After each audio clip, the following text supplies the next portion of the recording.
How do you choose a home builder in Chatham County? So, but probably the biggest thing that's separating builders in the area is whether or not they're high volume, whether or not they're building a lot of houses, or whether or not they're building fewer houses, but those are usually a little bit more customized. There really are pros and cons to both. We like our local small town builders. They're a real human being. They usually don't have a building supervisor or an on-site person. They're the on-site person, and so you can communicate directly with the builder if something isn't going your way. And there's it's more of a it's generally going to be more of a customized house, so you can you can put up the lights and say, oh my gosh, Steve, Dave, those are awful, and take them all down and do it again.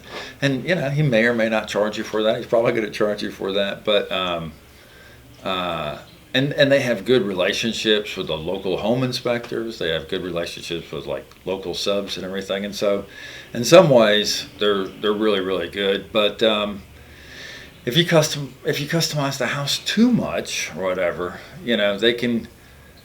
they can get into bad spots, and if they haven't done something before, or it's a plan that they're not used to, or it's a roof pitch that they've never done before. I've seen a lot of builders get in trouble, and you can have a lot of delays with a smaller local builder because you have a timeline of 6 months, and you want to get your foundation poured, and this is the date you're going to get your foundation poured, and then it rains. Well, if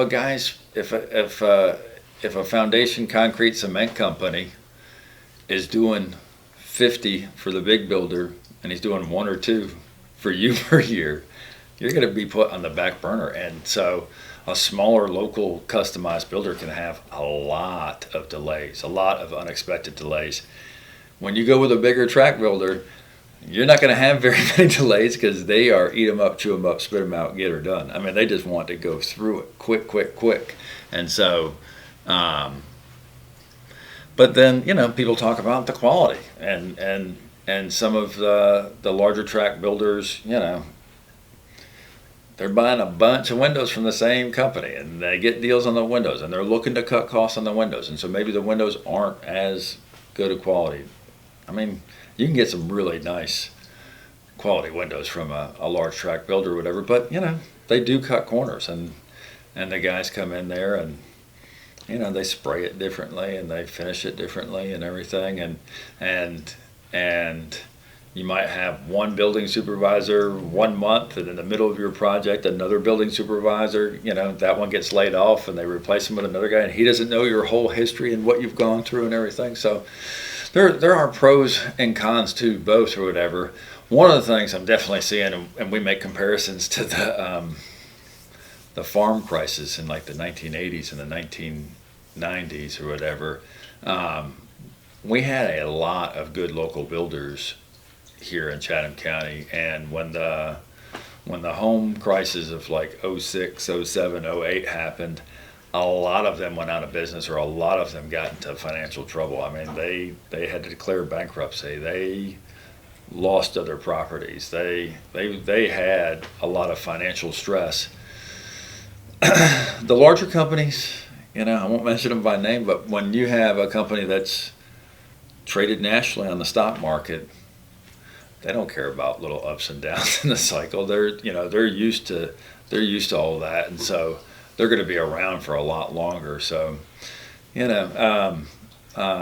we certainly like our local builders, and they're good people. Those that have other agents and those that list with our firm, I think the majority of them are good. I wouldn't be as upset with some of those larger track builders. They've gotten a lot better because of the pervasive of the internet. Everybody's reviewed right now, and the track builders are getting closer and closer to customized homes. Whatever your preconceived notions are, I would take a look at everybody and compare apples to apples.